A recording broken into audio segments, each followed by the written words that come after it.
हमारे जो एक्चुअल जो हमारा जैसे माउंट एवरेस्ट सबसे ऊंचा माना जाता है उससे भी ज्यादा ऊंचा है। तो आप सोचिए कितना ज्यादा गहरा होता है समुद्र।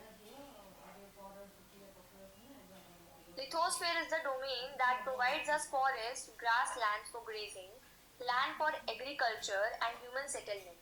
तो लिथोस्फीयर वो डोमेन होता है जो हमें जंगल देता है, ग्रासलैंड देता है हमारे जानवरों को ग्रेस करवाने के लिए, एग्रीकल्चर के लिए लैंड देता है हमें, और ह्यूमन सेटलमेंट्स के लिए भी लैंड देता है। It is also a source of mineral wealth, और हमारे इस लिथोस्फीयर से हमें मिनरल वेल्थ भी मिलती है। Now come to the speech box on right hand side. Let's do. Look at your surroundings. Make a list of uses that the land in your neighborhood is being put to. आपको अपने आसपास देखना है और ये देखना है, list बनानी है कि लैंड को आपके आसपास आस पड़ोस में किस चीजों में यूज किया गया। फॉर एग्जाम्पल मेरे घर के सामने एक गार्डन है तो उसको गार्डन के रूप में यूज किया गया है।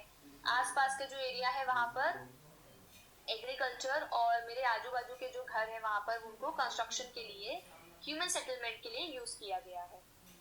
Come to figure 1.2 domains of the environment. तो इसमें देखिए लिथोस्फीयर भी है, हाइड्रोस्फीयर भी है एंड एटमॉस्फेयर भी है। Come to this yellow box, let's do. Where does the water you use in your home and school come from? Make a list of different uses of water in our daily life. Have you seen anyone wasting water? How? आपको ये बताना है कि आपके घर तक या आपके स्कूल तक पानी कहाँ से आता है। आपको एक लिस्ट बनानी है, पानी से रिलेटेड क्या क्या काम हम दिन भर में करते हैं, और क्या आपने कभी किसी को वाटर वेस्ट करते हुए देखा है, अगर देखा है तो कैसे।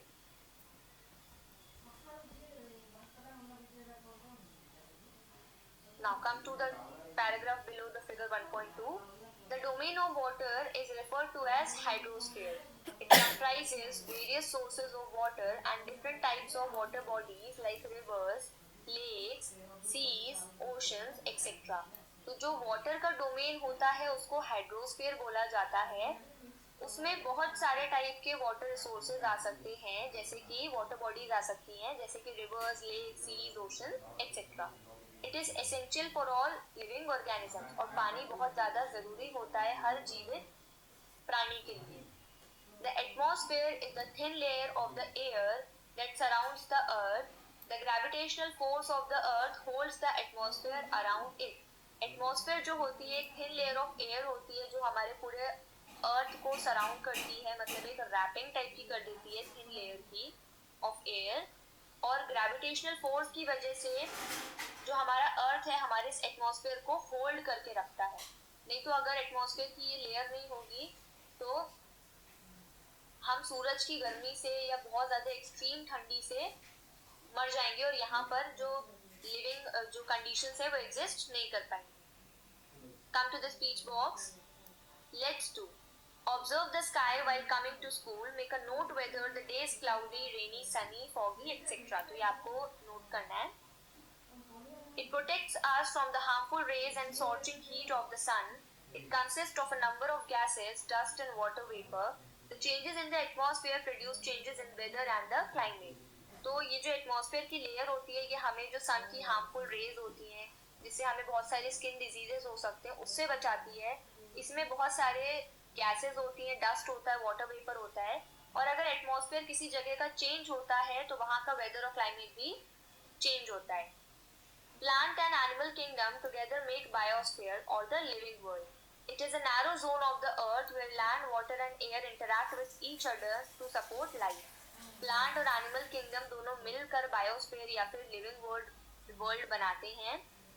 ये एक नैरो जोन होता है अर्थ का, जब लैंड, वाटर और एयर आपस में इंटरैक्ट करते हैं एक दूसरे से, तब वो वहां पर एक लाइफ को सपोर्ट करते हैं। Now come to this glossary part. Ecosystem. It is a system formed by the interaction of all living organisms with each other and with the physical and chemical factors of the environment in which they live, all linked by transfer of energy and material. तो ये system होता है जो कि living organisms के interaction से एक दूसरे से फिजिकल और केमिकल फैक्टर्स पर बेस करता है जिस एनवायरनमेंट में वो रहते हैं, और वो transfer of energy and material से लिंक्ड होता है।